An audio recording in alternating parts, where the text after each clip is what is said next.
A man getting bit by an alligator and he screams. Okay, quiet. Hey, quiet. Sit out towards me. Ow! No, not an owl. A real scream of pain.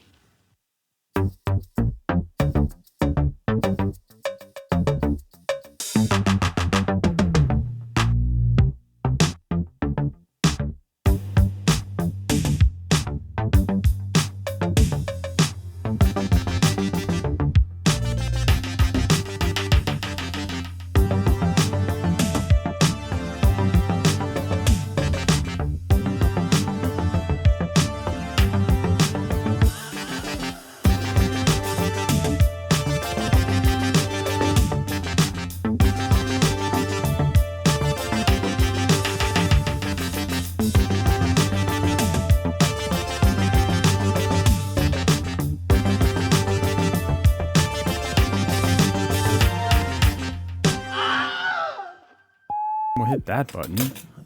And there are buttons that have been pressed. Everyone's fucking pressing my buttons. Loosen up your buttons. Okay, that was weird. That was weird. I don't know that I feel safe. I don't know that I feel safe right now. You shouldn't. Honestly, this should be a place where we are concerned about our well-being. Yeah. I typically just in general, right. Just the state of the fucking whatever. Okay. You ready? I'm ready, baby. Let's do this shit. Wet behind the ear, huh? That's good. Okay. I'm trying to make my name thematic, so from here on out. So no, I know. I've noticed that. Jason's son all wet behind the ear. All right, welcome back, Screamers, to another episode where we ride this podcast like Schwarzenegger. I'll explain that reference later. We've got it's a jam-packed show of movie goodness today. We've got part one of our annual gift exchange with a look at the films Suzhou River, Only the River Flows, and Mami Wata. I know it sounds like I'm saying mommy water, but it's kind of what it is. It's pretty close. Yeah, I mean, yeah. But we're also going to take a look at Letterboxd's new rental program. So, Jason, what is up? Yeah, only good things, right? Only good things. Absolutely. Look, can I just say, actually, since I know that I just asked you like what is up, and then I'm going to interrupt you. Yeah, please tell me what's up. The world is on fucking fire. I am really not handling the current state of things very well. So I'm very happy to be talking about things that are not that as I bring up those things, right? But to talk as we talk about those things, we're glad to talk about not those things.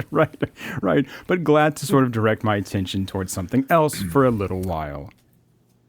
Yeah, at least films seem like we have something of grasp upon, right? I mean, some people may disagree with us, obviously, but and probably most actually do, right? But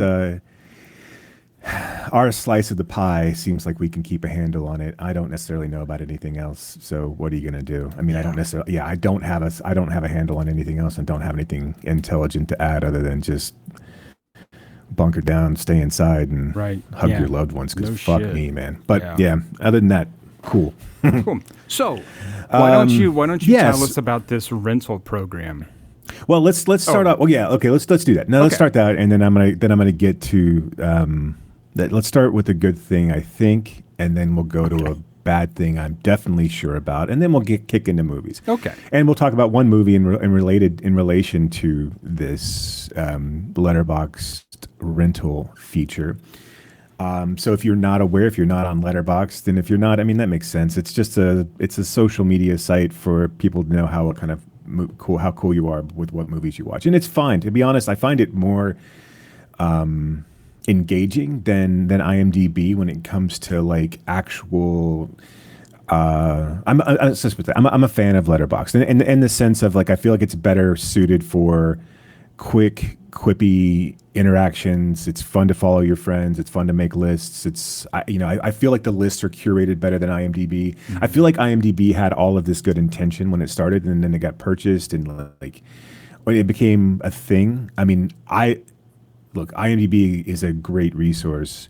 IMDb Pro. But like once you start to try to suit yourself towards industry insiders, when Box Office Mojo got pulled in and like completely you lost all that ability unless you're on IMDb Pro to see all those those numbers. And again, as I say this every time, that I'm not going to talk about Box Office, but I do talk about Box Office.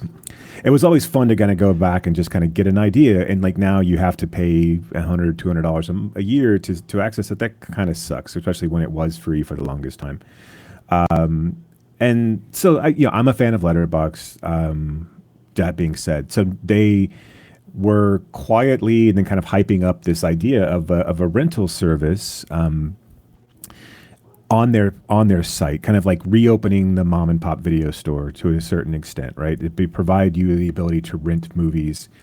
And so they have, as far as I can tell, they have like 3 categories. Well, if I go to my Letterboxd rentals, and I don't know if it's different for everybody else. I don't know if it's a unique experience for every single person. I don't think that it would be. I don't think it is. I think there are 3 categories, and that's it. It did seem like when they launched it that it was going to be something along the lines of like, oh, these are going to be like, oh, you look at a film and someone likes it, and then you can go and directly rent it. It's not that at this moment, right? It's not. I mean, like there's a Linklater or our good friend Evan calls him Rick, curated selection of French films, and then there's a forgotten or lost gems section that has like it's called Lost and Found. Poison, right? And then there is the legitimate. I think the reason to kind of take notice of this is a section of unreleased kind of indie or festival darlings that got some notoriety but had difficulty gaining traction for whatever reason and didn't get released. So there's 4 out there now. It Ends, The Mysterious Gaze of the Flamingo, Sore Wife from the Future, and Kennedy. Yep. And so Kennedy's actually from 2023, and then the others are from 2025. And It Ends was the one that I think had the most hype around it. There's an online. He's much more famous than we are, obviously, but there's an online movie reviewer goes by name as Kit Laser. I don't necessarily agree with most of his picks, but I like him. I like his personality. He was one that was really championing this film, and I think when Letterboxd mentioned this, they actually mentioned him. So kudos to him. Not that he needs our kudos, but kudos to him for like wielding his influence in a good way. I have a couple of questions. I think this is a great idea. In lieu of studios like picking this up for like say someplace like Mubi or like. And we have seen, I would dare to say we've made friends with people at festivals and films that we've absolutely loved, like Due West, like Party People, that, and for whatever reason, we're not, we don't necessarily know the ins and outs of trying to obtain distribution, nor do we understand there's difficulties. There's things you got to keep your cards close to your vest in regards to like how much you spent and all these other things.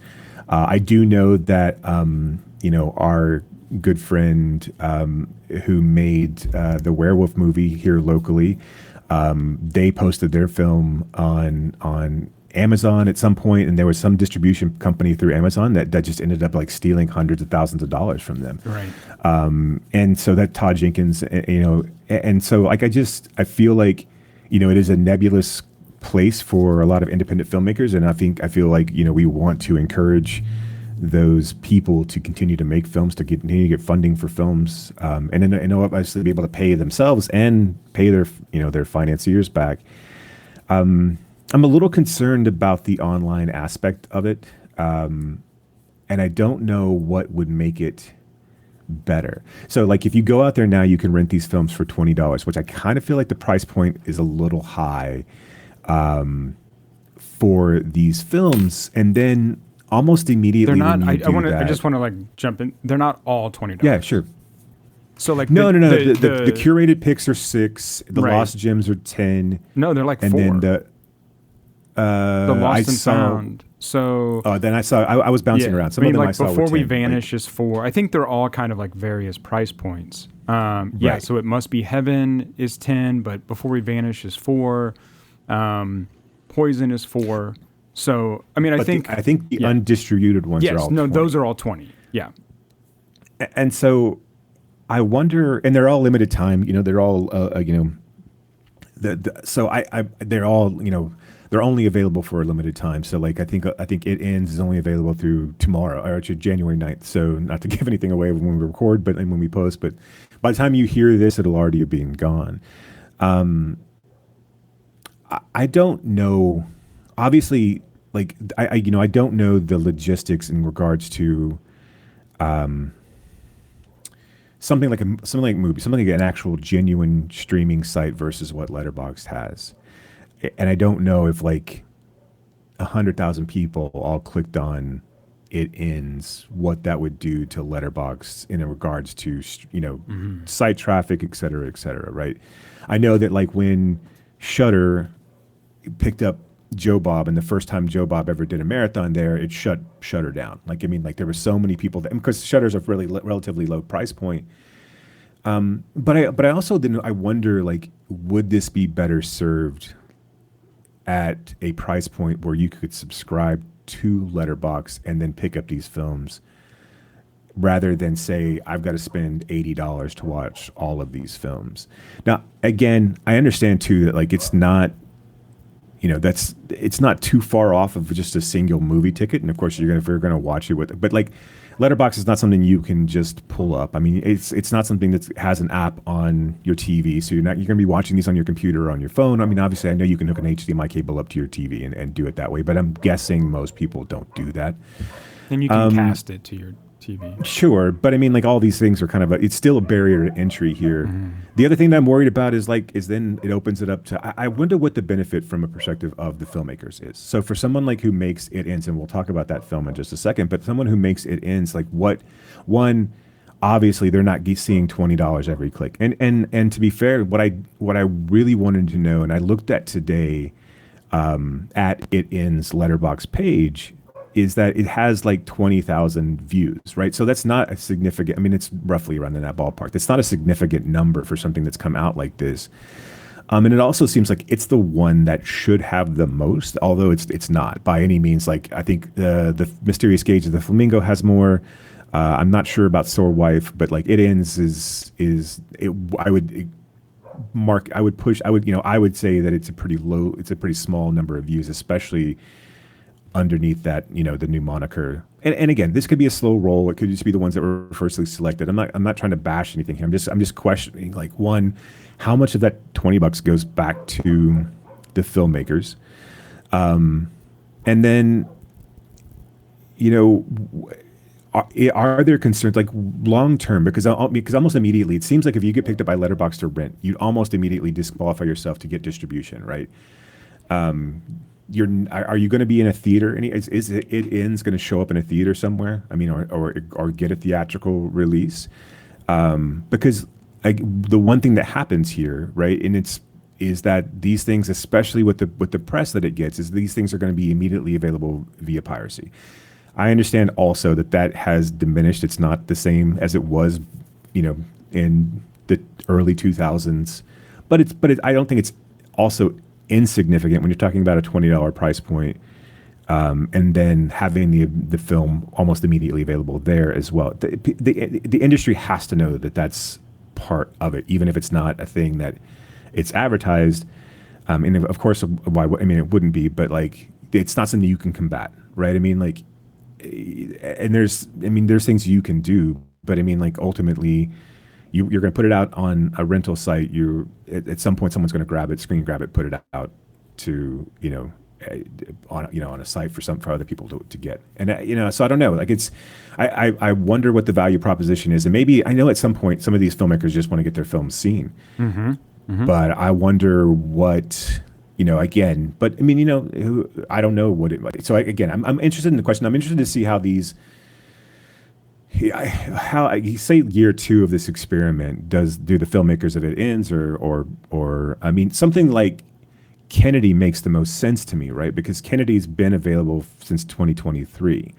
So that being like sat on a shelf forever and not having anyone see your film, or not, outside of festivals, that to me that makes the most sense, right? If you're definitely not going to get distribution, you've been sitting on this for a while, yeah, let's get people to see it, and maybe that gets me funding for my next film, right? And if I can ramp up views, and I can get some return on my investment, and and get some money to produce the next thing, that makes the most sense to me.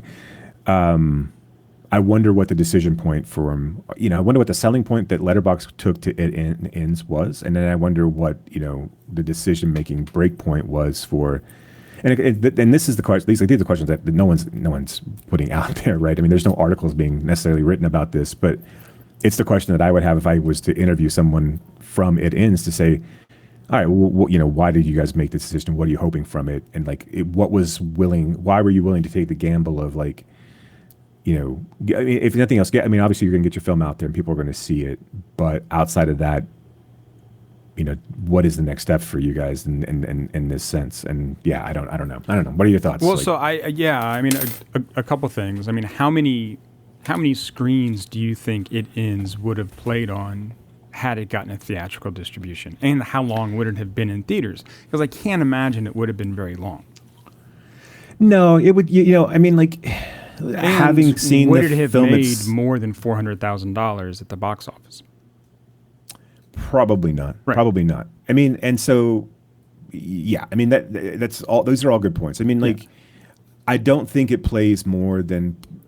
It's hard to say though. Like if we'll talk about whether or not it should be in the horror genre or not. Sure. But if it had been something along the lines of like Skinamarink or Good Boy or these other kind of and I'm not necessarily equating the themes or the type of filmmaking, but just the kind of the recent independent horror films that we've talked about and that we've kind of seen come into the marketplace. Could this have gotten a Strange Darling type of release? I don't know. It's possible with enough marketing push behind it. Now, granted, I'm sure there's somebody that runs the numbers, right, and says, and looks at this from a perspective of, all right, if we spend X, we're going to make back Y, and the numbers don't make sense. Then I get it. But I think the answer to the Strange Darling question is absolutely not. Because and this, I mean, well, I mean, it doesn't have the star power of. That's what I mean. Strange Darling this film this film has nobody in it. It has no one, behind the camera, right? That is a name. It's not shot on 35 millimeter, which adds a sense of urgency to it. Right. But I mean, I think the bigger question, to kind of go back to some of your other questions, I think that at a certain point, these filmmakers are like, okay, we've done this. We want to keep going, and we're not going to sit here forever and wait for a shitty distribution deal, right? And who's to say that offers that they were getting, if they got any, weren't just straight to streamers anyway? I mean, right, so I mean, sure. how many films? So we're going to have the filmmaker from The Confession, Will Cannon, back on the show shortly, but his film. Again, The Confession, right, is hitting streaming January 16th. I don't believe that it has played at any theaters other than the festival circuit, correct? I think these are some questions we can talk to Will about to maybe get more of a perspective. But I think if the guys from Letterboxd come and say, hey, we will give you so much cash up front and a portion of the sales, I think you jump at it, right? I mean, I think you go, okay, yeah, because I think for a film like this, it's going to be one that if it's in theaters, it's not going to be there for very long. It's not going to make very much money, and it's going to hit VOD pretty quickly. So right, unless you're, I think kind of in the year of our Lord 2026. Look, we like to see films in the theater, but we're seeing box office, the draw is for only kind of a handful of types of movies, right? And a handful of directors, really. Right. And so if you're not Christopher Nolan, who's I shoot everything in IMAX, right? And so like I demand that everything be seen on the big screen or as God intended on your iPhone. Then it's kind of like what is sort of the best you can ask for. And I think, and again, I want to go back. I want to give kudos to Letterboxd for finding these films that likely aren't going to get that kind of distribution and giving them away, or giving them a chance to be seen, by a fairly wide audience. Because I find it hard to imagine that It Ends would have made $500,000 in the theaters if it was out there. And of course they wouldn't have seen, and they wouldn't have seen all those ticket sales either. Right. Right. Sure. At that point, yeah, they would have sold. They would have already gotten their whatever their investment would be. Right. All that money would have gone back to some distributor, right? At that point. Yeah. And maybe this leads to a physical media release if that's important to them, or or maybe picks up some sort of distribution. Like, and that's the other thing. Like, I was going to bring this up of like, okay, so Letterboxd's game in this, and I appreciate, again, like you said, I appreciate them picking this up, because really no one else is doing this, right? I mean, like, the only other entity you could probably say is maybe Mubi to a certain extent, right? But it's still not this thing, right? It's not right. They're just championing other small films, but again, it's not quite like this. Mubi's curation is all its own. I mean, right? It's a different sort of beast, and the kind of, I think, films that it wants to champion and that it wants to put out on their site. Where I think Letterboxd has much more flexibility. Yeah.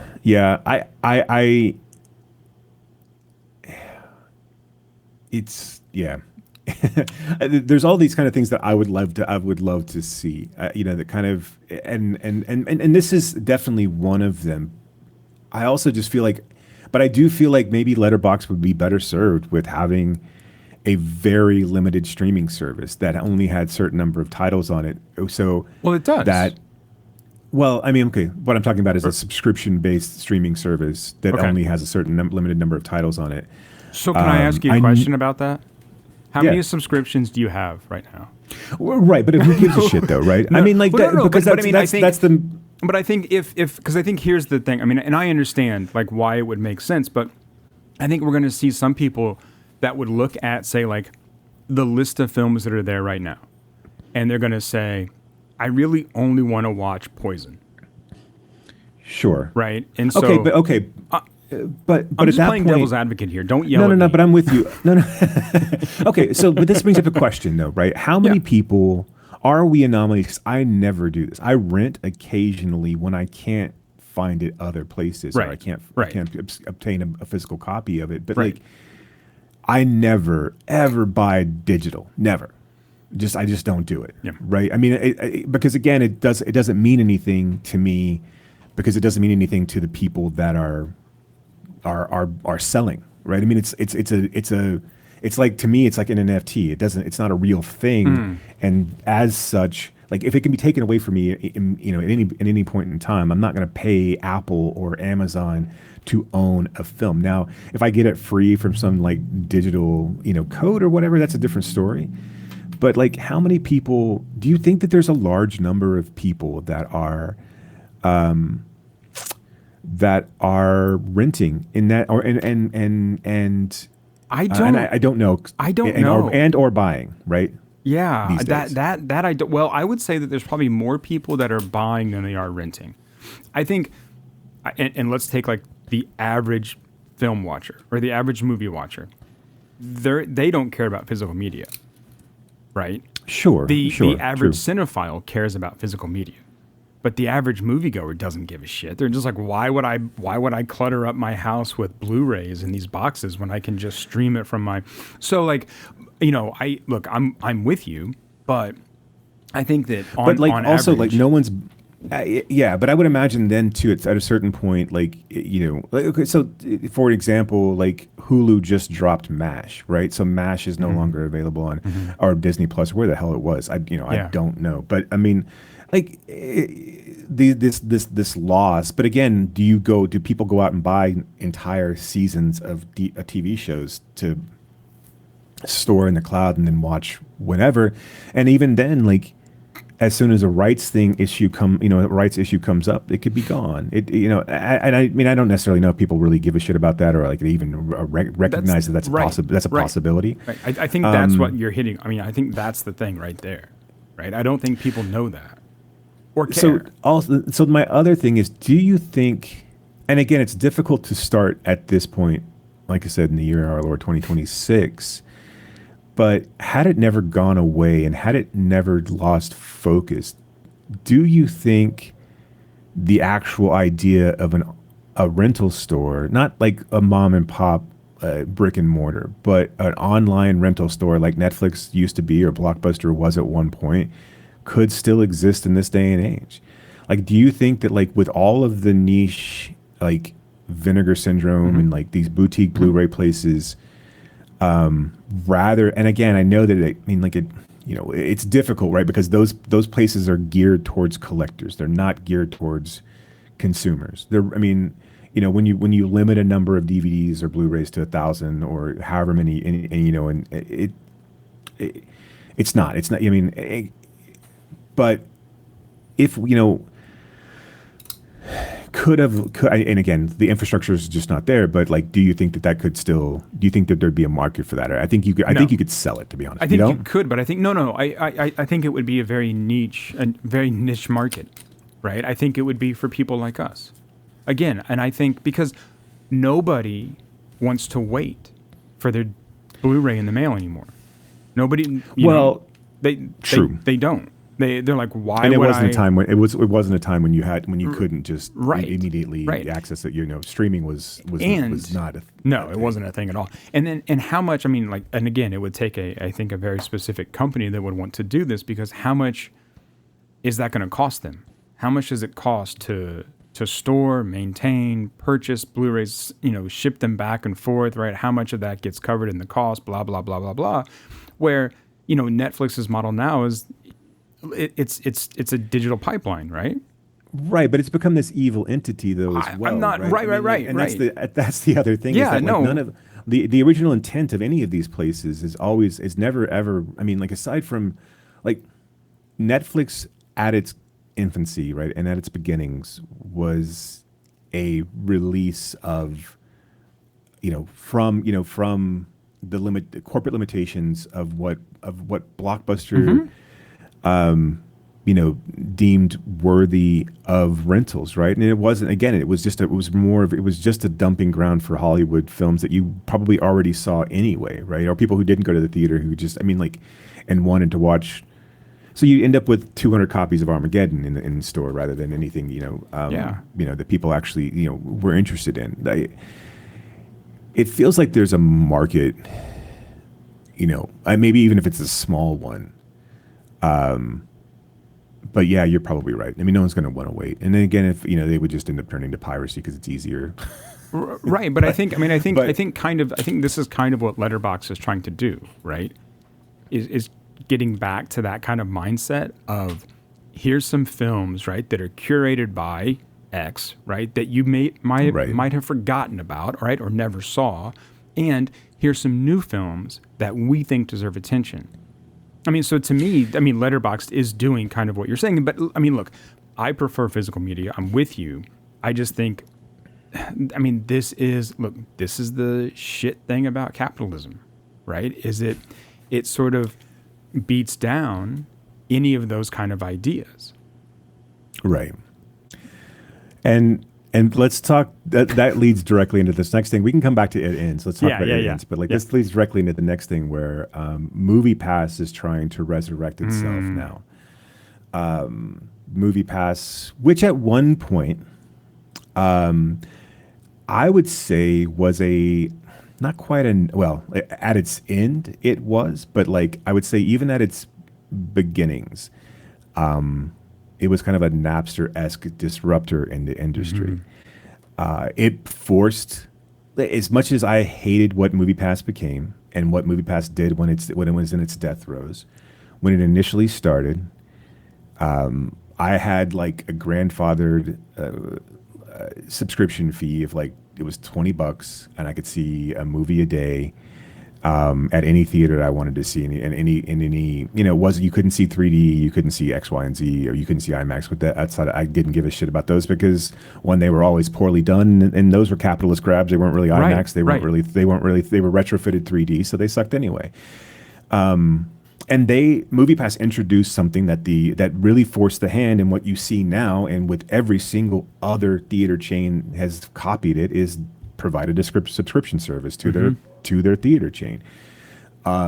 Before that was a thing, MoviePass did it, and then for whatever reason, I mean, and again, MoviePass was always going to be a losing proposition from a perspective of people actually utilizing their service, right?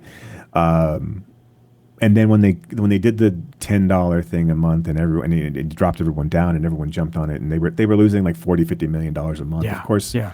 And then of course they had to like immediately, it was, I don't know if people will remember like the last days of MoviePass, but like you'd open up the app and like there were no movies available. Like you just couldn't utilize it. Do you think somebody did a speech like they did in the last days of disco about MoviePass? Probably. MoviePass wasn't Studio 54. It wasn't all that. And so they shut down, and then they tried to reopen, and that didn't go very well. Obviously, I think because again, you've lost one. They should, if they were going to do it, they should have opened. They should have like.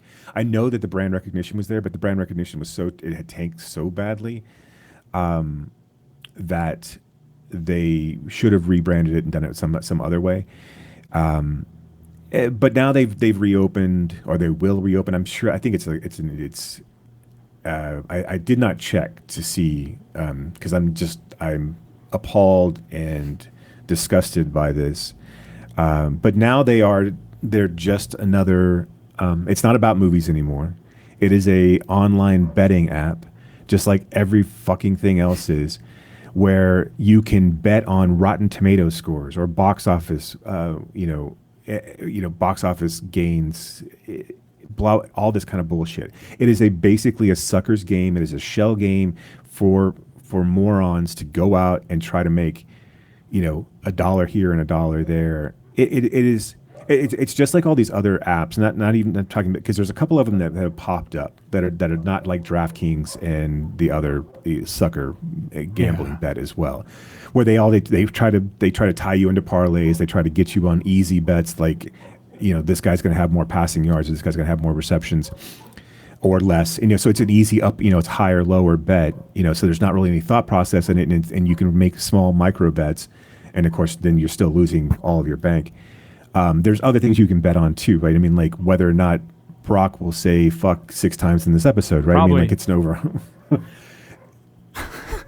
It is horrifying. I mean, like those apps have, whether you like it or not, have ruined professional sports. And you can ask any professional athlete how they feel about, of course, the ones that aren't, the whores that aren't shilling for those apps, how they actually feel about getting death threats when they miss a bet, how they have, and which will lead eventually to someone getting killed over this. It's just, and not only that, but also the lives that are ruined by gambling addiction.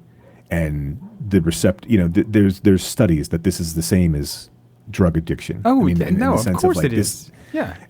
And that it's just but at least with drug addiction, when you take a drug, you're going to get that high. Now, granted, the way the drugs were, I understand. I'm not advocating for this, but what I am saying, my poorly stated point is that these apps there's no control over these apps. So if you're good at gambling, they will keep you off of the app. They can ban you from utilizing it. They can take away your winnings. It's bullshit. They only want losers on this app. And that's the God's honest truth, is they only want losers. And so this idea that we're going to, gamify things that can already be gamed. And they mentioned earlier on this app this game that I used to play online called Hollywood Stock Exchange, HSX, way back. This is late 90s, early 2000s.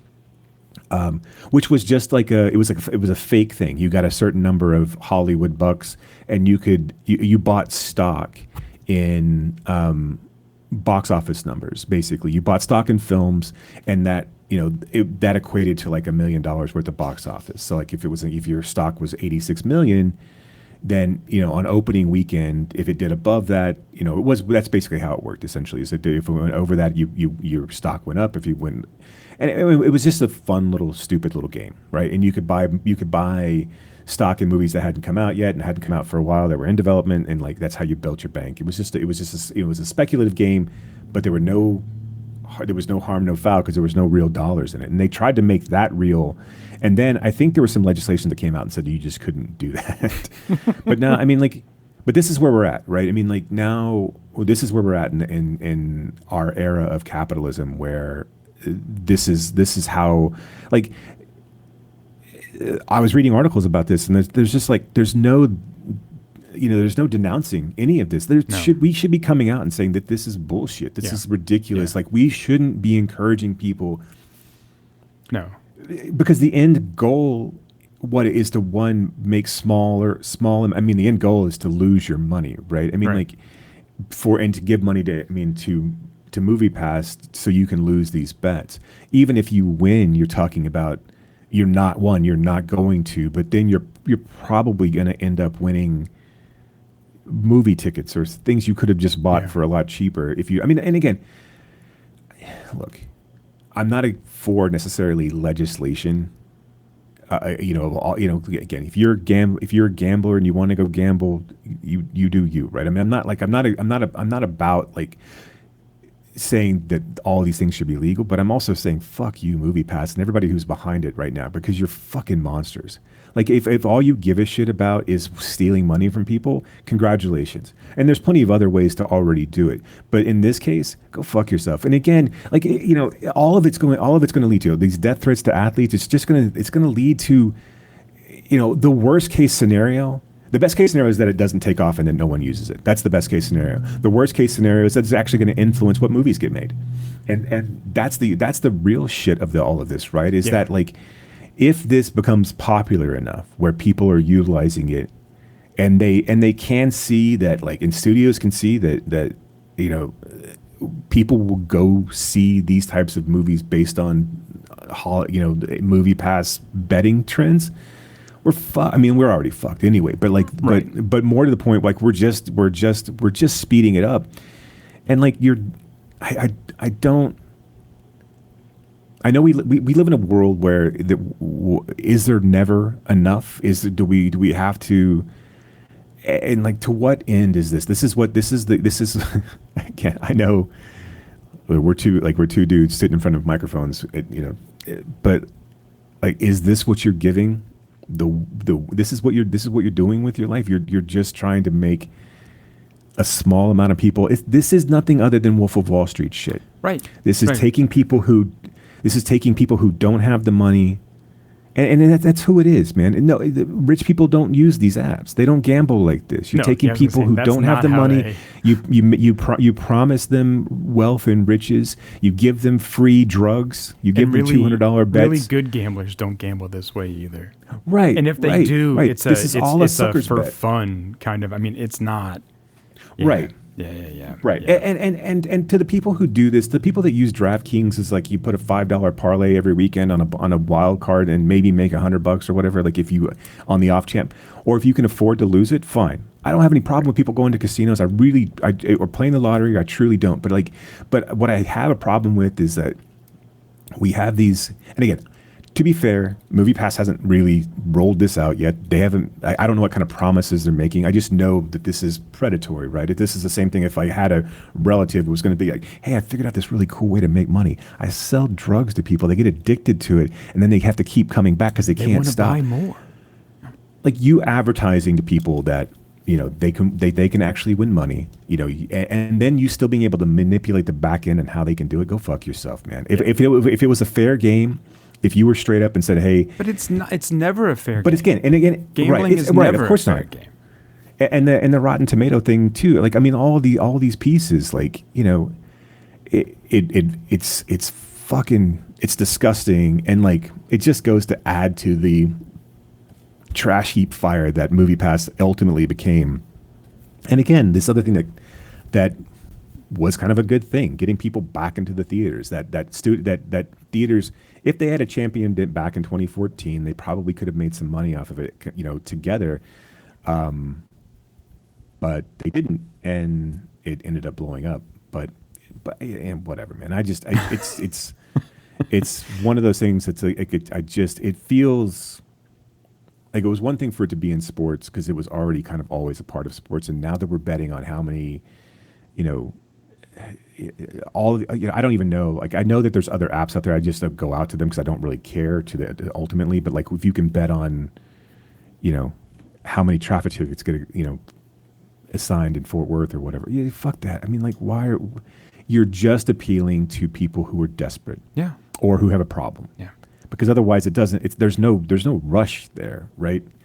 There's, I mean, the box office, and one, like how dumb do you have to be to realize that can be manipulated? Like, I mean, like that easily by studio reporting. It's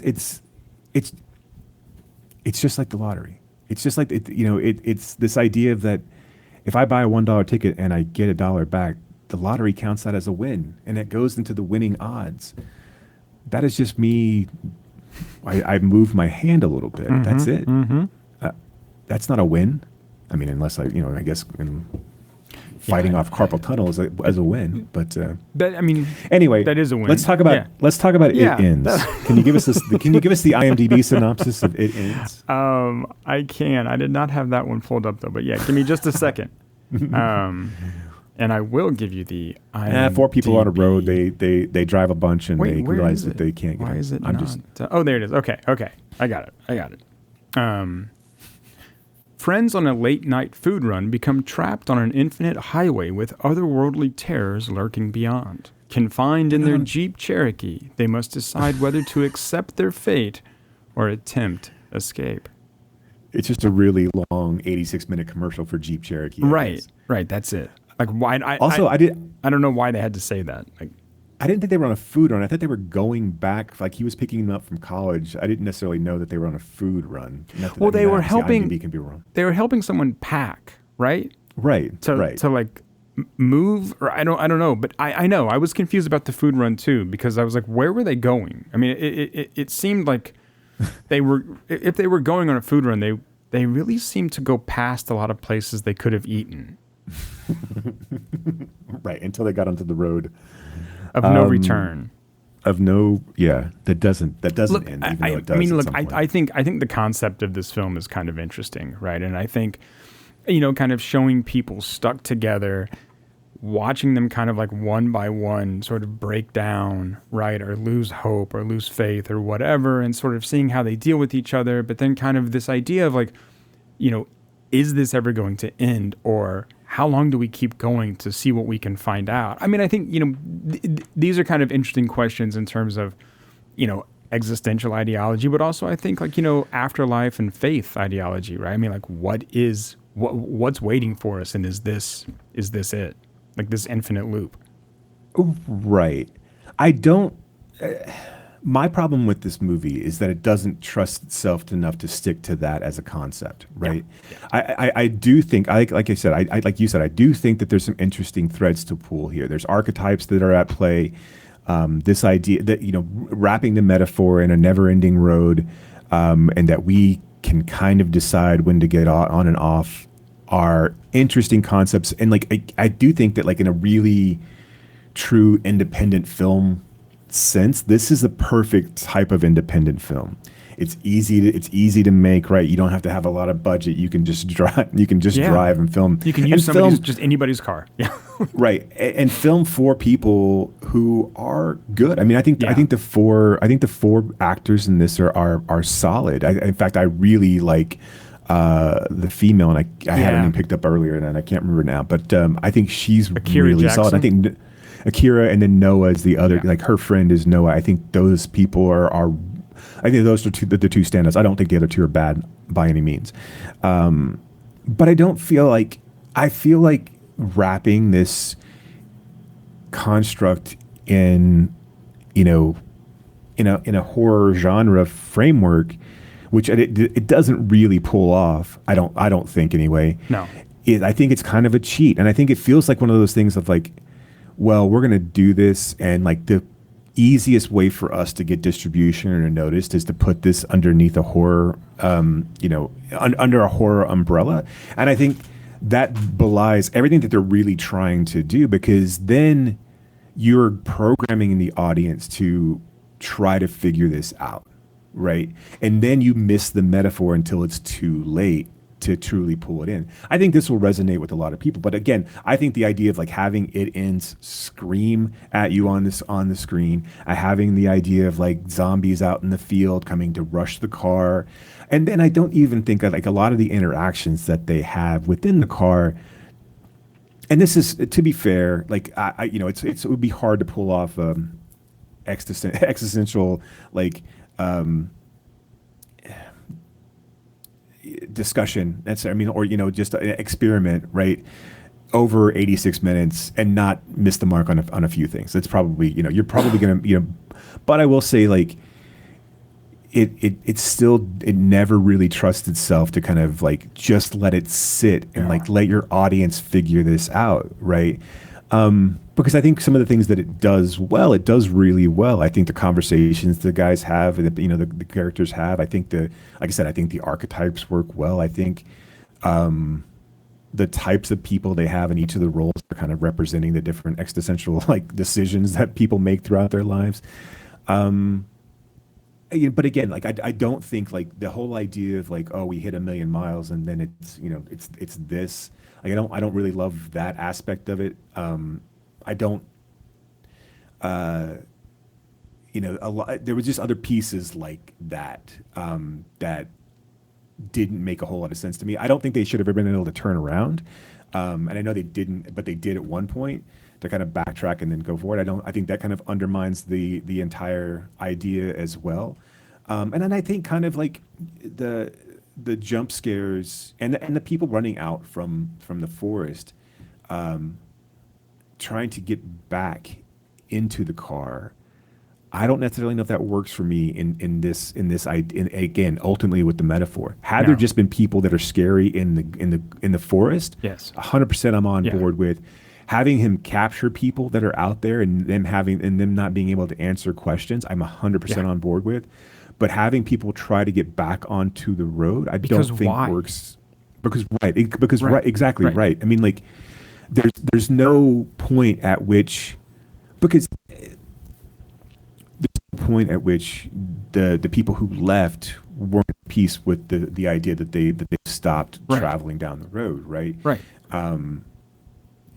And you give the idea that everybody that's done that is right. But again, I like the idea of them coming across cars from different time periods at different points in the road. I like the idea of this ultimate ending that they kind of have to make peace with. I think there's a lot that this does well. I think that it just is not. It didn't quite land for me in the sense of like because I feel like the horror aspect of it is such a cop out. I do like had this have been. This is going to be a weird statement, but had this been made in like the 90s, I don't think it would have had to have done that.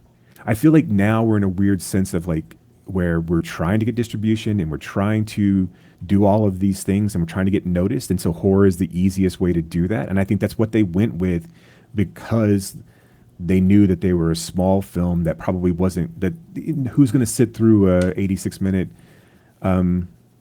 question of existential dread and sit with your thoughts. Yeah. Right? I mean, it's like, who really wants to watch, Sartre's play No Exit in 2026? Because that's what this is. Really, that's what this is. I really liked the ending when he pulls somebody out of the forest back into the car, just so he can have someone to talk to as he's like.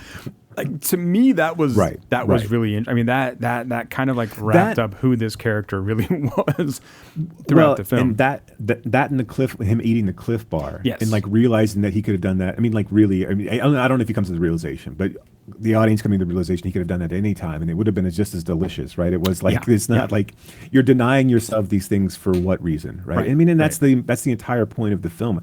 I think I think there's a really, really good film here. I just wish they had have had the Yeah. conviction to stick it out and to Yeah. like really try to like lean into it. This, like, I I look mean, at other even if the films- zombies just like tried to drag people back into the forest, but like, what? Yeah, I don't understand like trying to get back in the car. Sorry, No, but I think to me, I think the right play would have been just to have scary things in the forest, right? Having people out there, and because that's the unknown, right? And that's the reason you stay on the road, because it gets to be scary on the outside. And like, but I have having people. You don't need a reason for them to have to continue to drive, right? no. You don't have any real reason for them to run over people in the road. No. Like, they have to continue to drive. I mean, Well, I mean, the whole thing is they're trying to figure out, okay, like, is there an end here, right? Right. Can we at some point reach the end, or what's next? right.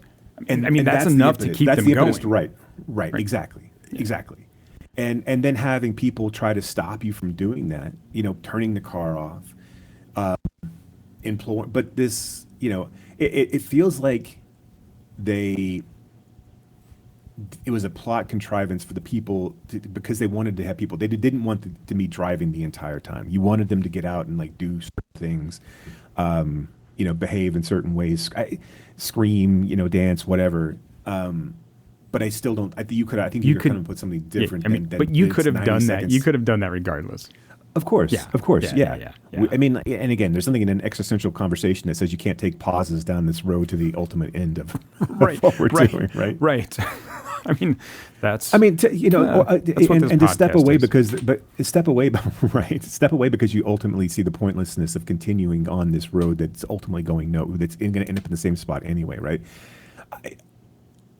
I feel like it is a really truly missed opportunity for this movie, and it really could have been one that like sits in people's minds, like something like what we watched last year, like the Beast, or or something like Primer. Oh, sure, or like these, sure, yeah. These Yeah. films that are kind of like just thought experiments that exist as these really quiet.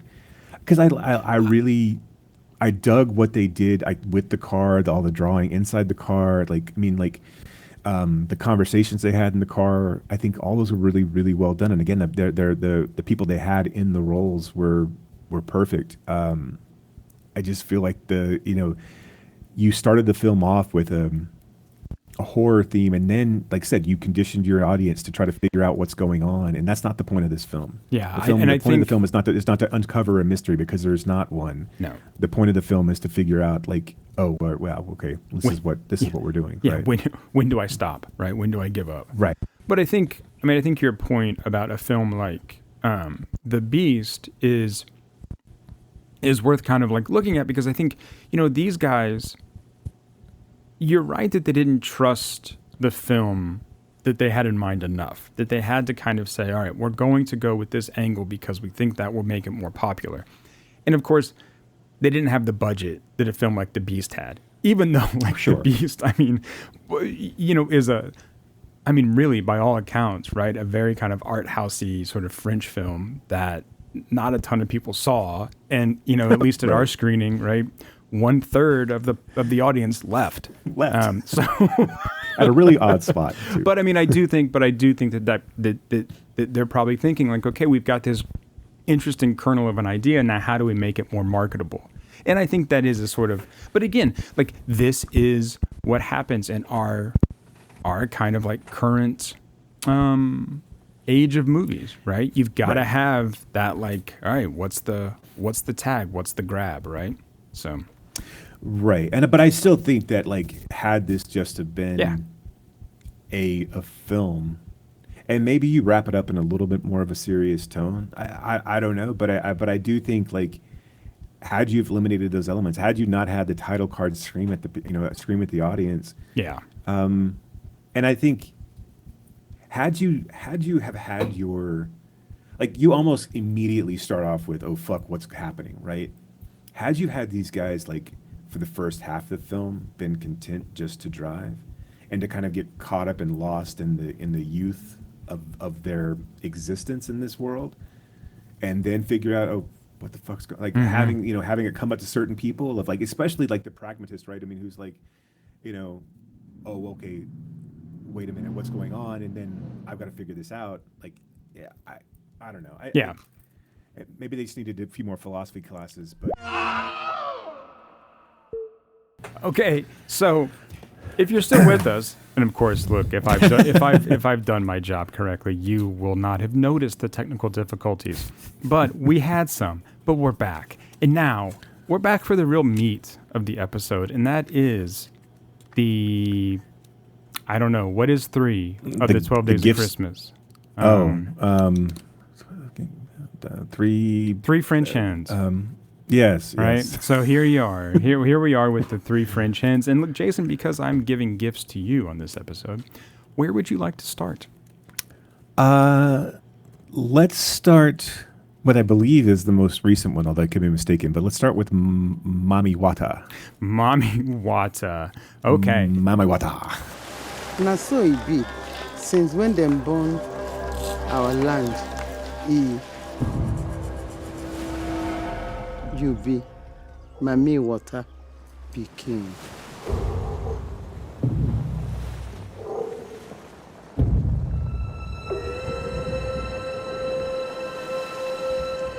All of them they mad. All of them with a full on, they mad. Them deceive everybody for evil. Say them go build school, build hospital, bring light. Where the Mami Wata power? You get power where they work for you.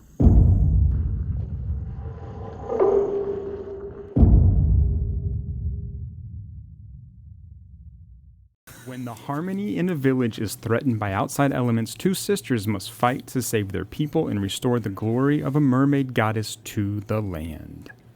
So, before I jump in to ask you what you thought of this film, this film screened at the 2023 Sundance Festival, and this was when Sundance was still selling kind of online at-home tickets for a reasonable price and not trying to extort us with their prices that they are now.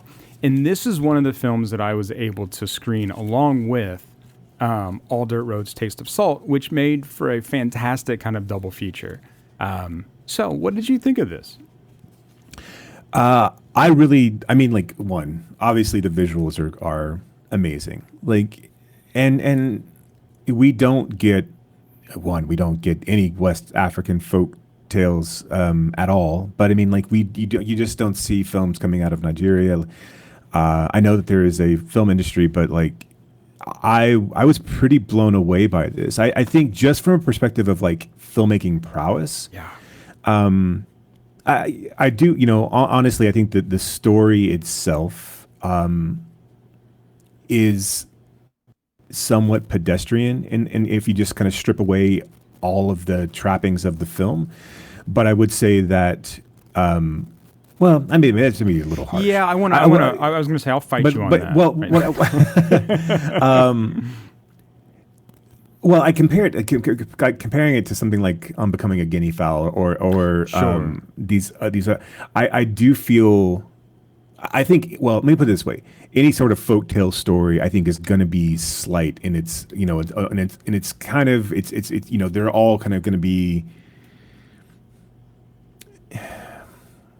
I'm trying to find the right words without sounding shitty, but like they're all kind of simplistic in their sense because they're trying to get across a relatively simplistic message, right? I mean, like, from a perspective of like, I don't know, this is deeper than that with colonialism and femininity versus masculinity and matriarchy versus patriarchy, right, tradition, yeah, modernity, tradition versus faith, doubt, power, corruption. So maybe what I'm trying to say is that I think the filmmaking itself overpowers the story a little bit, and I think, and so to that extent, like watching this, seeing how beautiful and amazing it looks just on film, on screen, and then this, and knowing that like the limitations of the budget and then how that they were able to like utilize the black and white to really kind of demonstrate the beauty of these people, in Nigeria. Like, it's just, I mean, I think that to in and of itself is a crazy accomplishment. It's so gorgeous. It's such a gorgeous film. I feel like I get lost a little bit in the storyline, especially as it starts to wrap up. I don't really, the one thing that was like, and then maybe I just need to watch it again, but the one thing that really kind of like shook me, that I couldn't, like, shook is wrong, but like that like kind of jarred me in a bit, was like Jasper's ultimate like fate, and the incident surrounding it. I don't know, I'm trying to like dance around it, like where they pull down his pants and it turns out that he's been castrated. He's been castrated. Yeah. I'm not sure I quite caught exactly what they were going for there, but outside of that, I think the performances are, especially from the main leads, are pretty amazing. I think the way that he's able to film and the images that he's able to evoke are like it reminded me a lot of like American History X, without trying to be as pompous as the black and white slow motion sequences that American History X was doing. And of course, it obviously reminded me of Sin City in a way, but obviously not that cartoony and like overly top violence.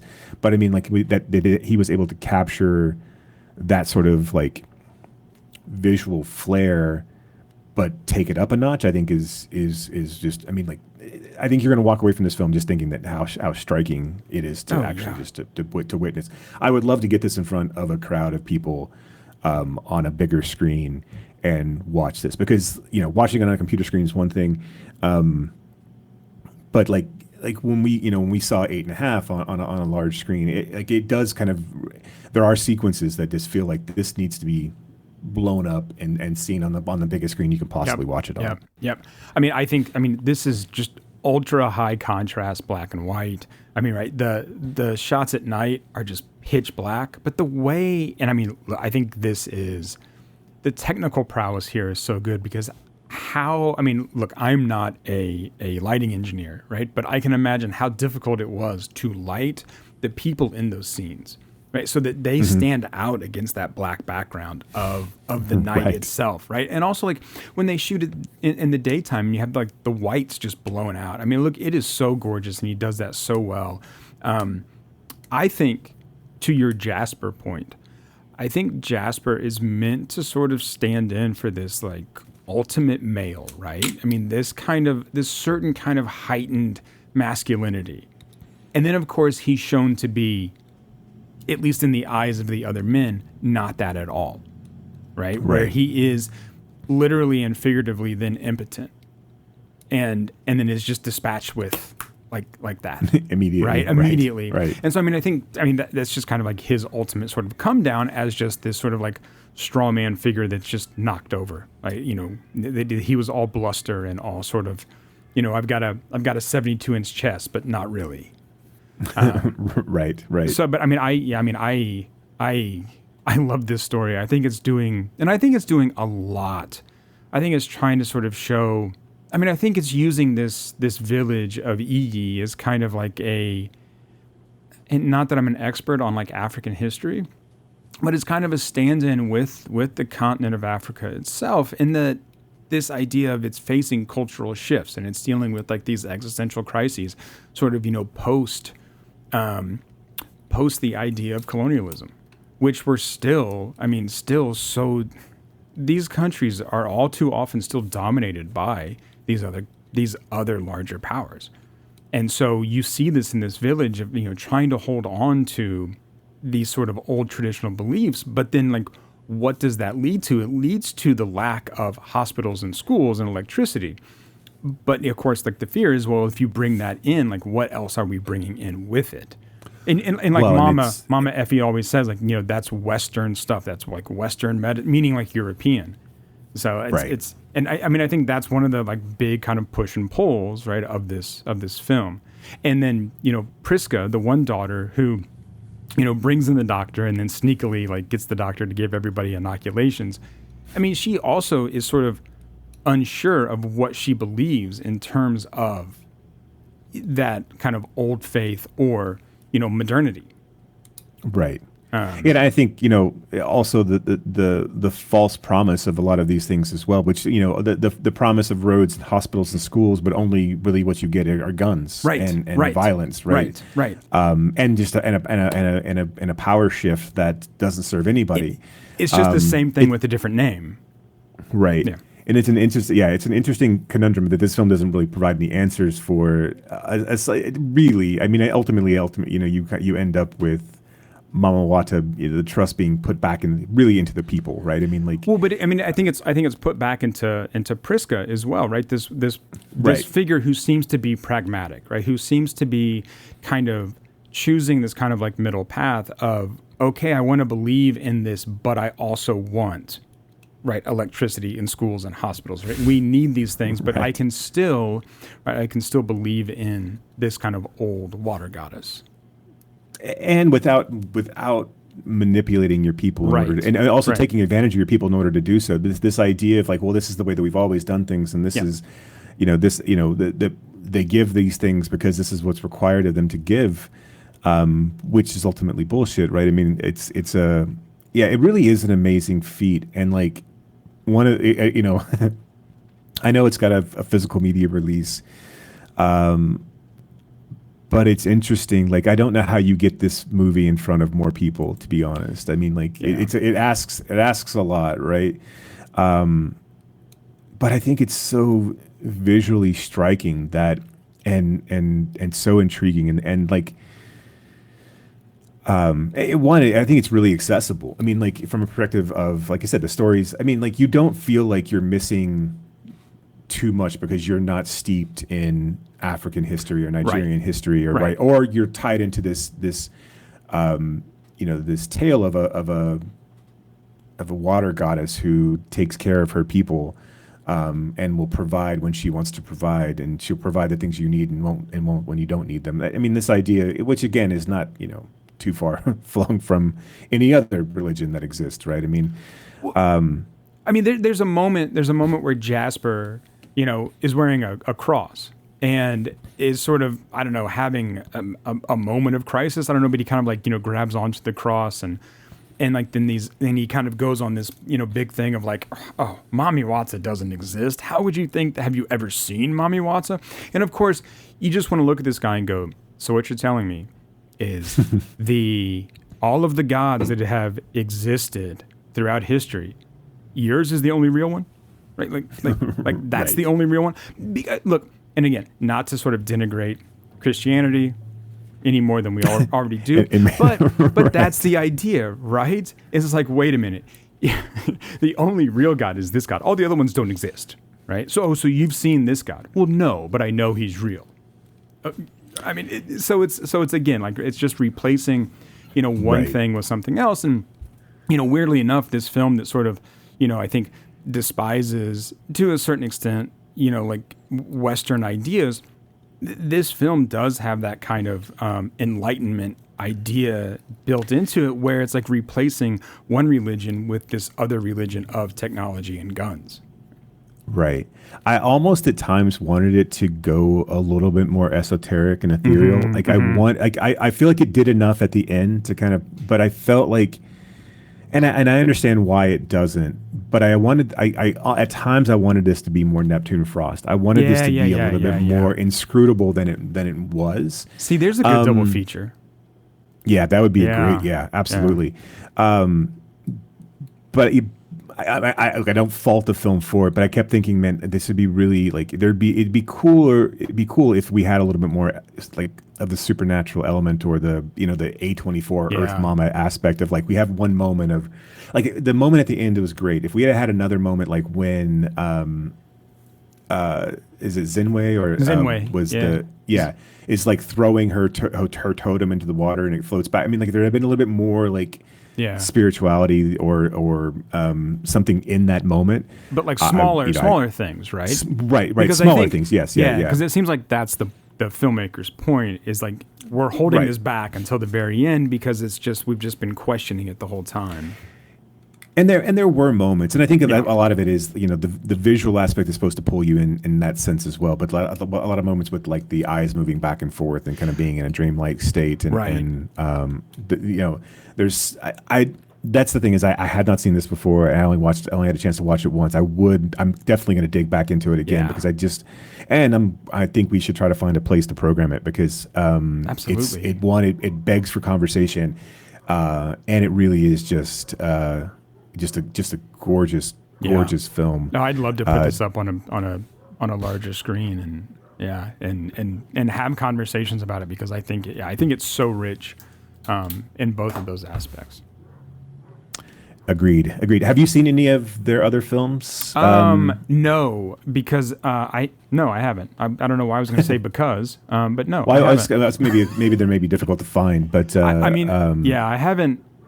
I kind of cursory looked, so I mean, I do think they're a little tougher to find, but yeah.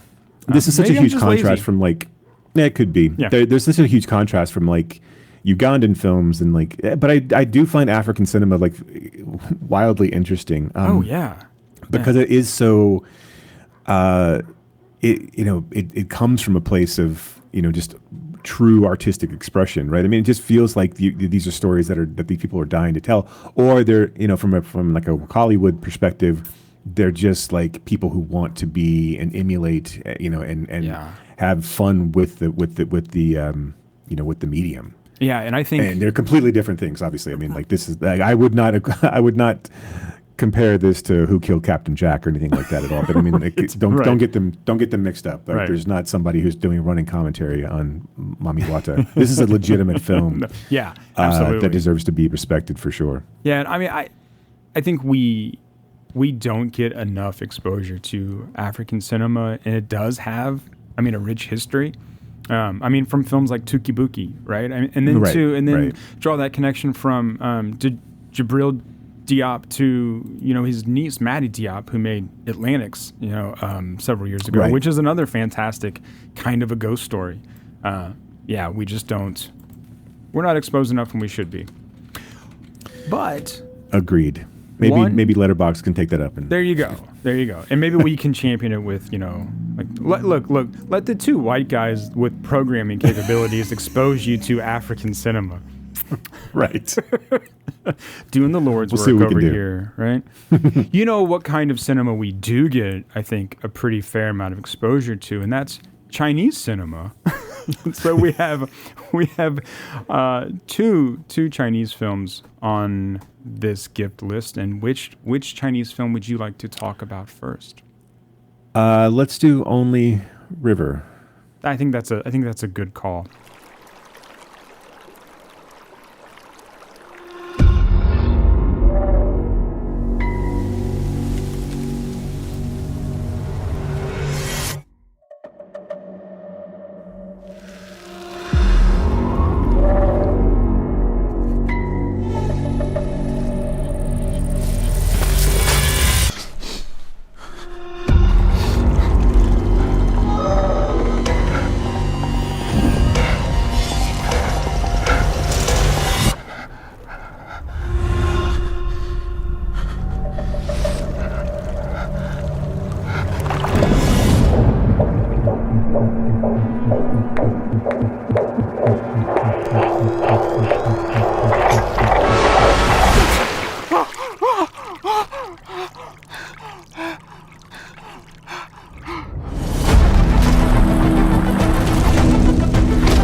Chief of police investigates a series of murders in a riverside town in rural China in the 1990s. An arrest is made quickly. Clues push the policeman to dive deeper into the hidden behavior of the locals. That's a weird kind of summary. But I love. It really is. But this is a weird kind of film to summarize, though, too. It's so weird, right? But I mean, I do think that like this film does so many things, like that. And it's only the river flows. So like, just like I was. Oh, I'm sorry. Yes. Only the river flows. Flows. But I mean, I this film does so much that I like when in a film like this, where we've got this kind of procedural, right? And it's this like whodunit, but of course, then there's so much more under the surface that just kind of keeps going and going and going. I mean, we've got the obvious kind of, all the townsfolk have secrets, and that's like one thing that's under the surface, and then it just keeps going down farther, and even into like, China's like one-child policy, is sort of like always there as well. I mean, I don't know how you feel, but I dig this film like a lot. Yeah, I kept thinking Strange Darling in this case because again, like not because of anything that Strange Darling does other than advertise that it was on 35 millimeter, but I think like, and that it actually didn't add to anything other than Giovanni Ribisi's like swollen head. Yeah, but whereas this shot on 16 millimeter, but it's a 2023 film, it feels Fincher-esque in a sense, and not to blow too much smoke up Fincher's butt either, but like it feels of the 90s. It has this like gritty tone until it doesn't. But like it's as visually striking as Mami Wata is, like the one thing that Only the River Flows does is it utilizes that medium to really kind of pull you back into this sense of like this era of the 1990s. So it feels like a film that was really could have come from 30 years earlier. It has all of those trappings, in addition to being like really funny and like dark, and then just like kind of turns on a dime at a certain point, and that really truly like keeps you guessing, because as much as that like all of the innocents start to die, or the innocents, not sense but scent, that start to die. It's hard to say. It's hard to enunciate that well on out loud. But like once the innocent people start to die, I still never expected any of them who died to die the moment that they did die. Like I know, and like it's such a bold move to really not ever kind of reveal truly in a police procedural what happens or what's going on, or the motive for anything. Right. I mean, like, I'm not wrong, right? There is like no real motive, is there?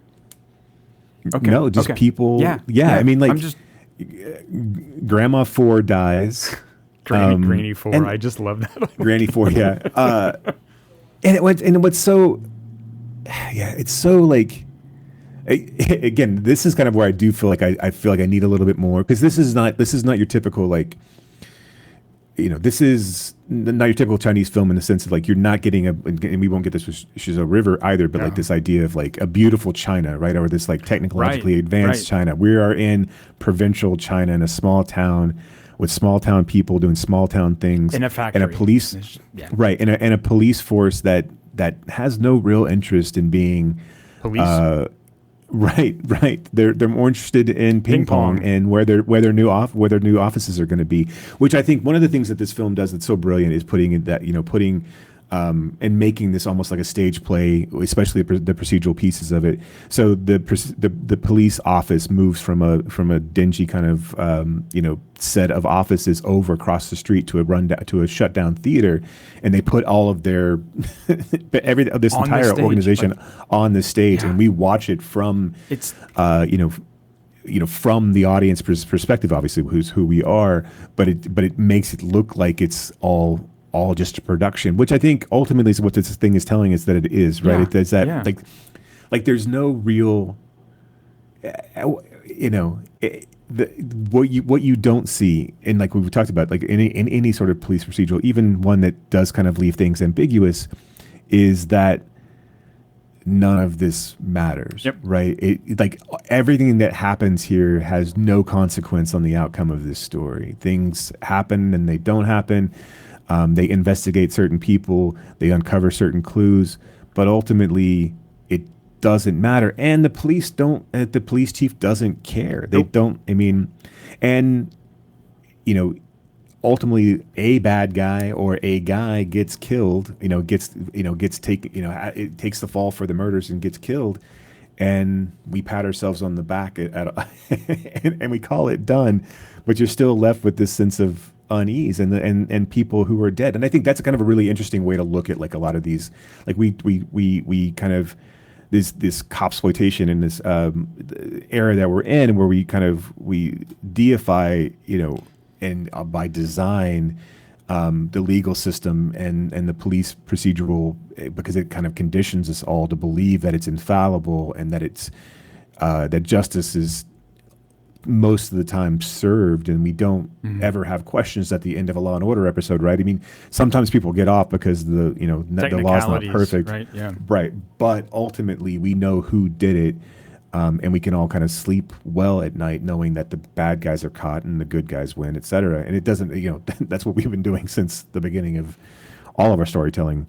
But in this case, like, we don't ever. I don't think I can name another police procedural or a police movie where you just like, yes, the crime is quote unquote solved, but it's not. And,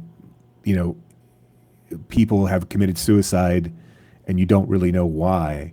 And I mean, that's real life. People get commended for solving crimes that they didn't actually solve. And like, I think that's the, we talk about, the kind of the weird, like, running theme is, his child potentially having, a mental defect and the chances that he's going to take. And then even then we don't really know, right? Because like they have the child, but then the child's just like staring at the camera at the end. And I'm just like, bravo. This is so good. I know. Like that ending is just, you're just like, what the, yeah. like what do I do with this? Right. It's so, look, the hairdresser's death I find so heartbreaking. It's just so heartbreaking. Right. And because he comes up to the police chief's office and he's like, I want to thank you. He gives him this like banner, this gift. He's like, hey, thank you for doing this. And I feel so much better. There's like this weight off my chest. And then he just throws himself off the building, which you don't see coming. I mean, like, you don't see coming at all. No, I was not expecting him to die. Yeah. Oh, man. And this idea that people, like, he only found meaning in being a suspect and then really trying to, like, he just wanted to go back to jail, right? Right. I mean, he's just like, look, I'll confess, it's fine. I don't want to be out here. Just let me go back. Right. I mean, you have to think that, like, he's thrown in jail for, like, being a deviant, right? Because he's a cross-dresser. He's probably, well, I don't know if he's homosexual or not, but like, we understand that he dresses up as a woman and goes out. And he had been arrested for that before and had been put in jail for that, like, before. And you get the idea, he's just like, I just want to go back where I don't have to pretend, right? I don't have to be out here and sort of like deal with this kind of shame, right? Or like always being a suspect. So just take me away. It's fine. It's cool. I've been here before. It's fine. Don't worry about it. I know where it ends. Yeah. And then the fact that he was going to continue to have to live that life and it's just like, jumps. I can't do it. That sequence is so, like, it really, I think, goes to how well this story is told, because it lulls you into such a sense of like, you almost like a slow river flowing around a small town. right. But it lulls you into a sense of ease, even if it's still like, because the cop doesn't really give a shit, right? He's he's not going to hang the banner up, and he knows that he doesn't really, like, he never was a suspect ever anyway.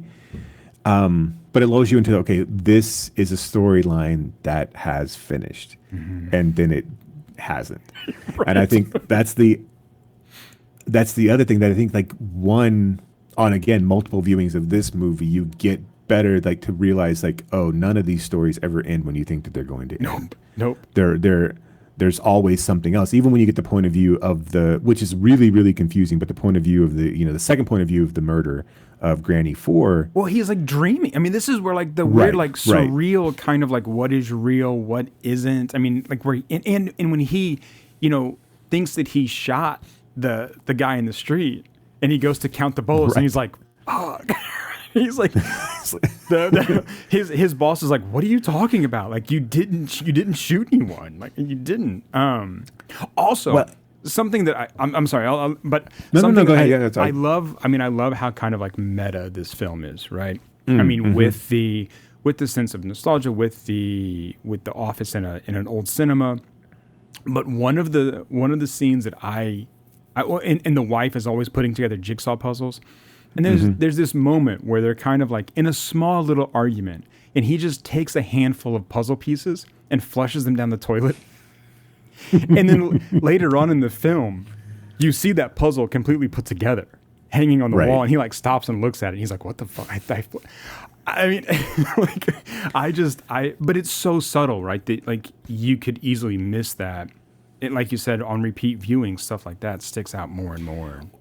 The one thing that stuck out to me when I did love that at the end of the dream sequence, which is shot digitally, that the film canister catches on fire and and he's trying to put it out, because that's really like the movie that's in his head. It's really the only thing that's like, it's the only thing that's true to him, right? So once it dissolves, but I love the fact that like he at one point has a 35 millimeter, like a very small 35 millimeter reel, or maybe 60 millimeter, whatever it does. I guess a 60 millimeter reel, and he's looking at it from one angle, and like there's a depiction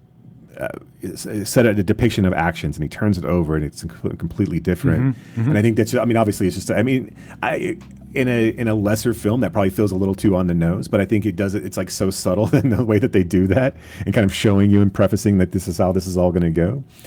Yeah, it's so good. Like there's so many things that this movie invites you to try to dig deeper, and like it just kind of sucks you into like trying to figure out the mystery, only to pull the rug out from underneath you. There's no mystery at all to figure out. It's just like, and even if there is a mystery, we're not going to tell you what it is. We're not going to solve it for you. Yeah, we're not going to magically get those pieces from the puzzle out of the toilet and like put them together again. Right. Yeah. Like why are we floating? Why are we trying to to sink our jackets and It's so great. Right. It's also a very derogatory term to call mentally handicapped people madmen the entire time. I know. It was the 90s. It was, yes, it's true. I love the sequences. I love the sequence where they start to listen to the cassette tape. Like no one's thought about listening to the cassette tape. It's in the evidence bag. He puts it on, and then the one other like junior detective starts singing, and the guy just gives him this dirty. I know. and like that character is so great. That character is just so sort of precious, I think, in this film. I mean, look, I think this film reminds me a lot of like Memories of Murder. Right. I mean, like, absolutely. It's got a similar kind of, well, I don't think it's as funny, right? But it's got a sense of humor. It's got this kind of, these sort of detectives who don't really seem to care, right? But they have to do this. Right. I mean, I think there's a lot of similarities there. Yeah. The police, the police captain, like, is almost like Lloyd Bridges in Hot Shots, or Mahoney, not Mahoney, but who's the cop who leads the police academy? Oh, like it's the dad from it's the dad from Different Strokes, right? No. That's not the right one. He's the quintessential bad guy in Mannequin, and he was like quintessential bad guy in like all the 80s films. Wasn't he in a TV show? Wasn't he like the governor in Benson or something? I mean, like, I think you're thinking of a different guy. Oh, okay. I'm thinking of who's Gutenberg's foil in that movie though. Oh, it's not. I think you're absolutely right. It's not like he's not Lloyd Benson, but like who was a governor of Texas for a while or ran for that. Hang on. All right, so let's look this up. Police Academy. Yeah, that's what I was. But it's it's. Come on now, let's have the internet go real fast. I'm thinking of George Gaines. Yes, right? yes. And so he was in Punky Brewster. That's what it was. Okay. Or Punker. Right? He was in Punky Brewster. I'm not crazy. He was well, I know he was in Hearts of Fire too, but like I swear he was Punky Brewster's dad. I think you're right. Come on. Yeah, okay. Yes. Yeah. He was Henry Warnemont and Punky Brewster. But so the guy that I'm thinking of is G.W. Bailey. Yeah. Who was Lieutenant Thaddeus Harris, and he was also in Mannequin and a few other things. So he was like he was that kind of curly-headed bad guy kind of. Right. Right. Oh yeah, he was the bad guy in Short Circuit. Yeah, so he'd been the bad guy in other things like in the 80s. Throughout the 80s, he was always that kind of. He was always that character. what a crazy like life to lead. You're just that guy all the time. I know. I wonder if he was just a peach in person. I'm sure he was a wonderful human being. Yeah. I'm sure he was. Like, at what point, do you feel like, as an actor, your career is always going to be tied to police? Like when they say, "Hey, we're making another police academy," he's 100% on board. Like, I don't care what the script is. I'm gonna do another police academy because they'll probably pay well. I was gonna say, yeah, I would. Yeah, I was like, hey, you got to go back and be this role. Cool, right? Write the check. Right on. Let's do it. 1984 to 1994, there were 7 different police academy movies. They ended up with Mission to Moscow in 1994. God. So that's 11 years of playing that same role. I wonder. I hope that it was lucrative for him. I'm sure it was. It had to be. It had to be. Well, you can't imagine though. Like Police Academy, Mission to Moscow was like they knew that wasn't going to make money. Yeah, that was but just I something can't that imagine that wasn't like a video store. I mean, how many kids? Sure. Like how many kids like me grew up like watching the Police Academy films and would just watch any Police Academy films because we wanted to see the guy make the funny noises with his mouth. Right. He wasn't in Police Academy 3 for some reason. Where did Police Academy 3 take place? Wait, I thought that was he was only in as an uncredited part in Police Academy 2. Weird. Really? So which was because Police Academy 2 is their first mission. They go someplace else. Right. Like he's 4 was Citizens on Patrol. Okay, and 3 is Back in Training. How was he not in? Yeah, seriously, I know this is good podcasting, but like, yeah, that's weird. But yeah, how did he not make? What's also pretty weird is that Police Academy itself has a 6.7 on IMDb. Yeah, it is not a good movie. That's not. But like look who's in. Look who's in Police Academy 5 too. I mean, you've got Christopher Lee, Claire Forlani, Ron Perlman. Jesus. Yeah, but I mean, like, let's put it. Let's be sign honest. me up. Like, I'm gonna watch that. You're gonna go do it. We'll just do a deep dive and we'll do all Police Academy movies, all 7 of them in one episode. Yeah, I'm pretty sure they're all going to be the same. all right.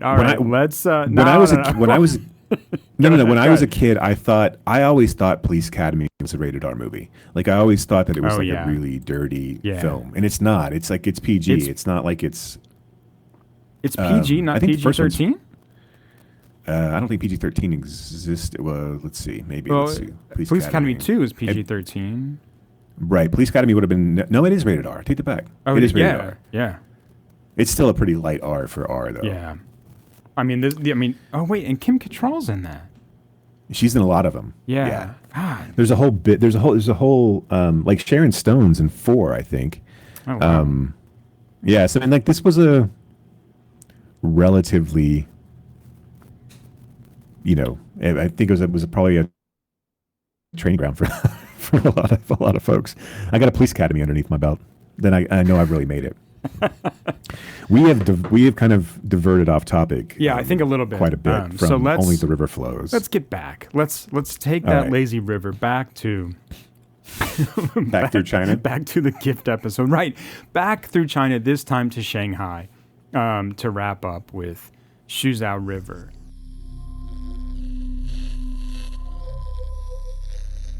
如果有一天我走了，你会像马达那样找我吗？会啊，会一直找吗？会啊。你撒谎。他说就是住在附近的一个疯子，每天都骑一辆旧的摩托车经过我的阳台，说他一直在找他以前爱过的一个女孩。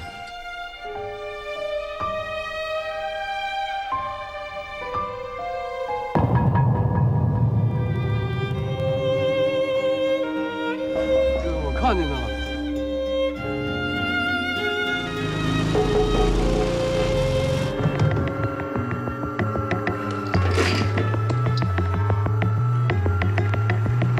你让我爸出多少钱换我45万。我真便宜！去哪儿？我要是跳下去了，我会变成一条美人鱼来找你的。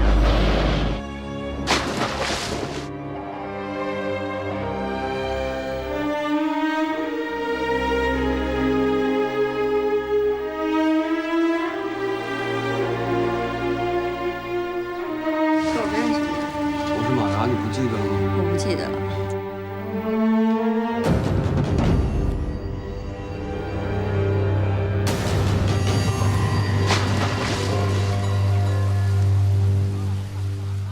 After getting out of prison, small-time crook Mardar stumbles upon a woman who looks exactly like his long-lost lover.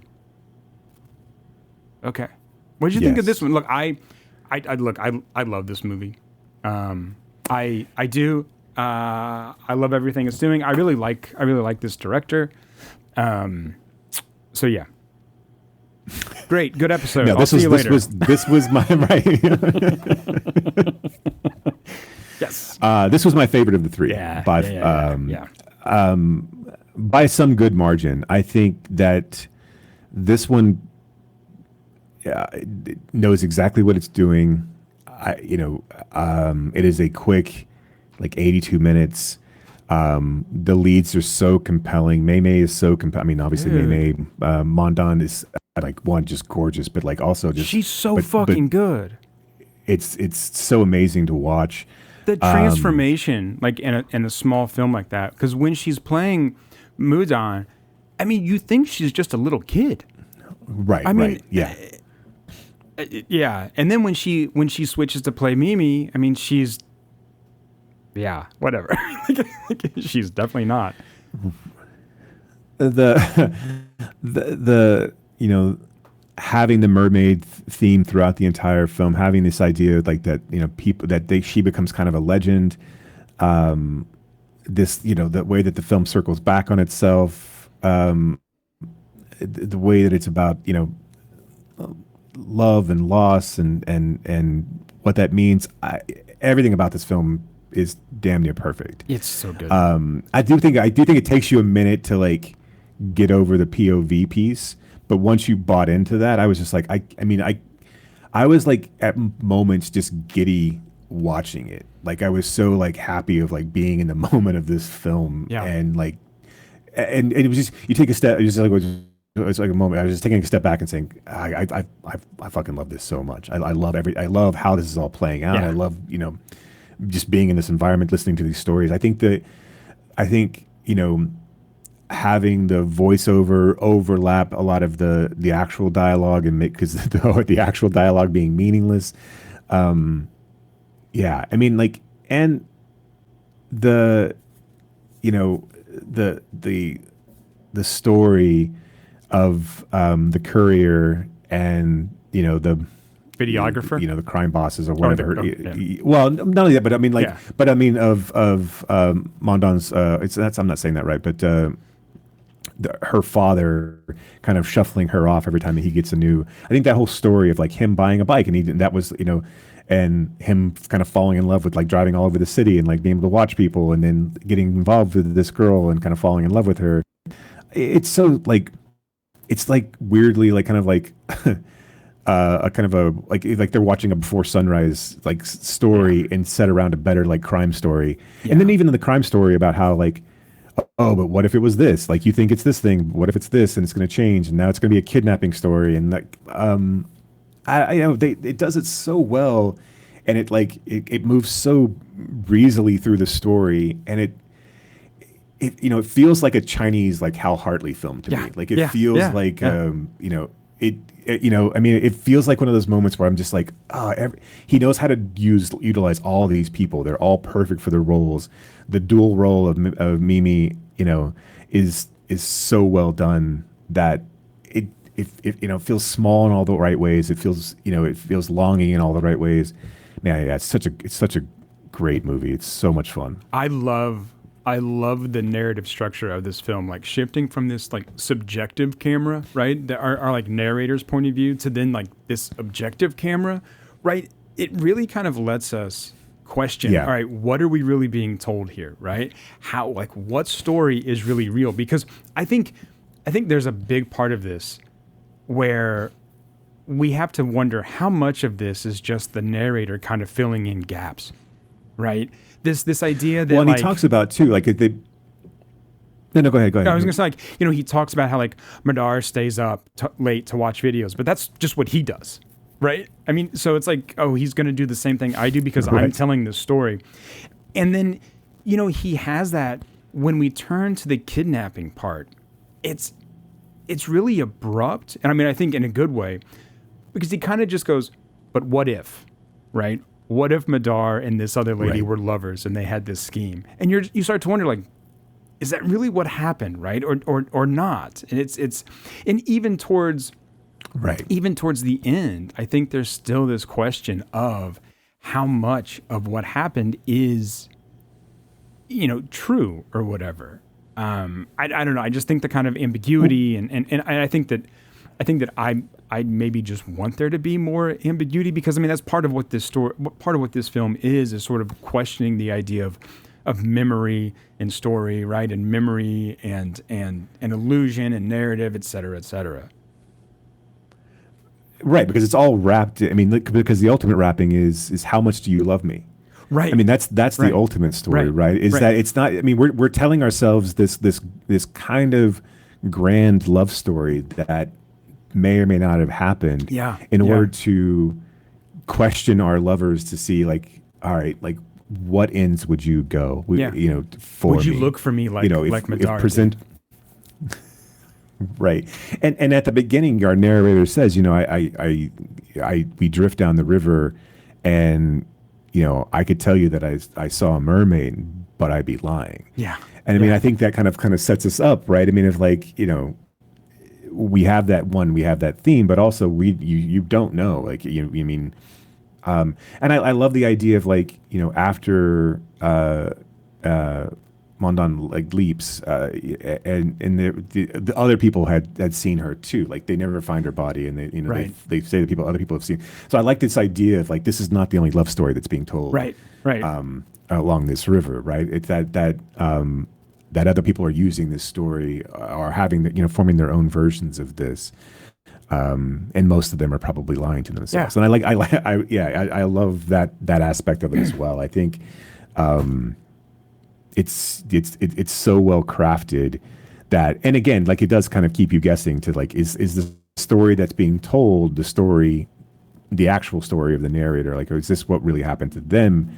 And now we're just trying to wrap it up in a piece of where we're just trying to make it a little bit more palatable for the audience, where we're not criminals and we're not we didn't go through a kidnapping, and we're just people that we're different people than we were in the main story now, and we still love one another. We still want to search for one another. We still and I mean and this idea of I'm gonna continue to look, and it's, or maybe I'm not, right.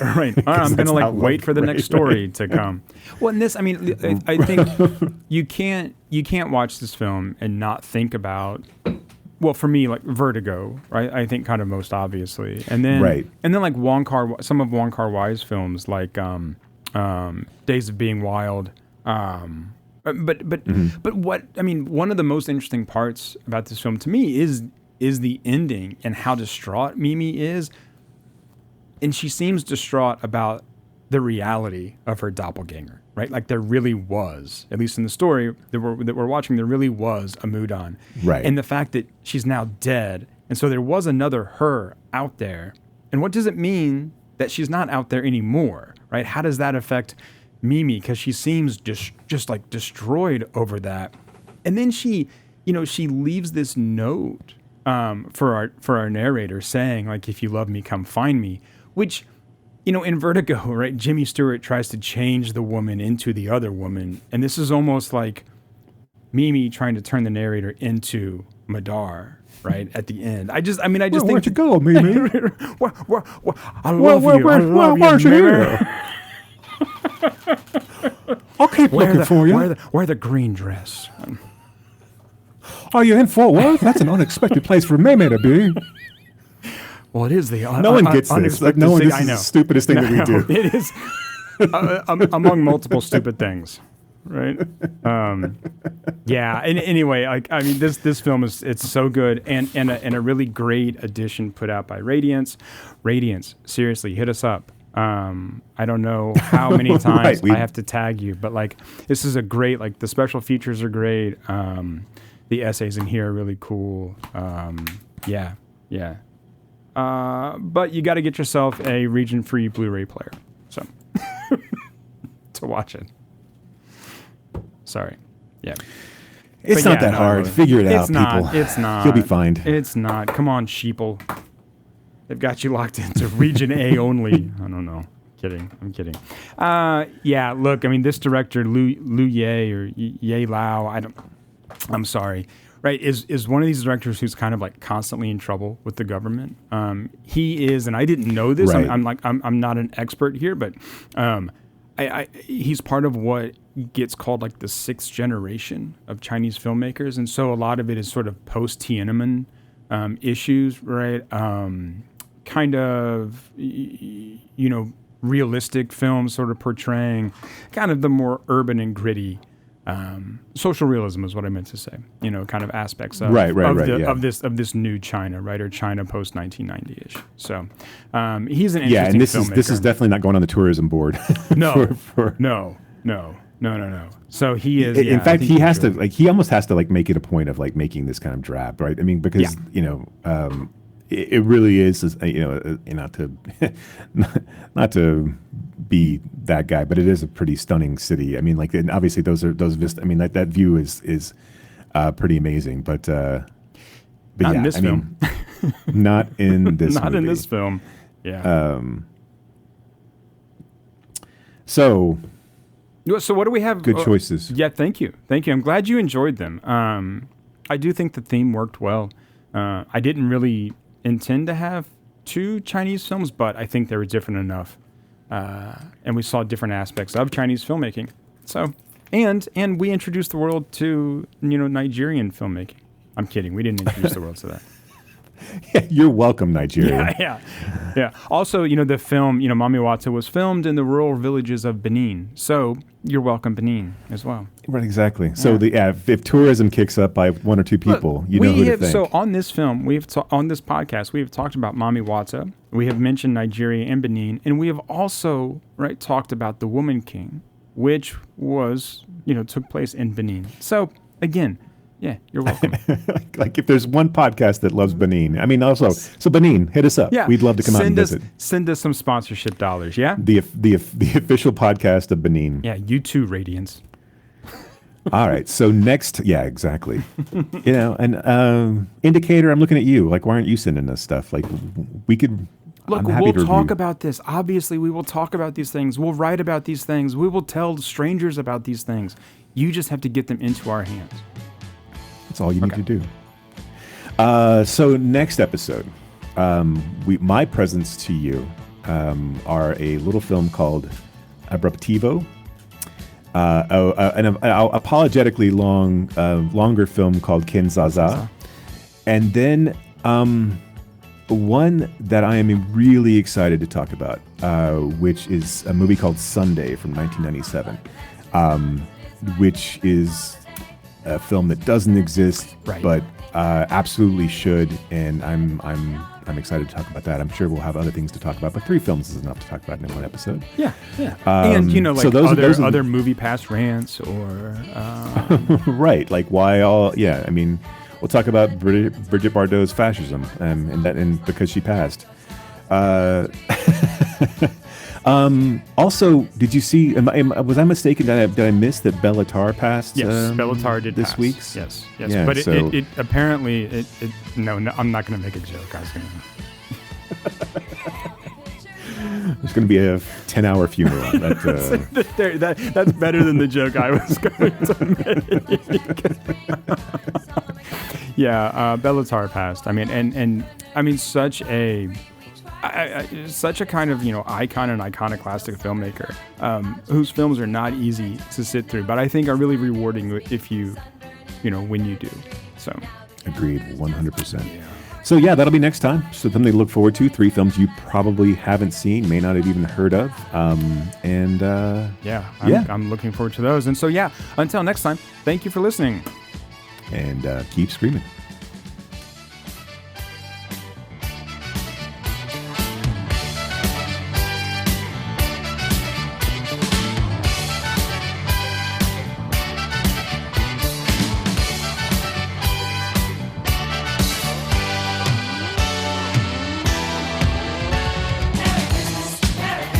But I think I'll miss this one this year.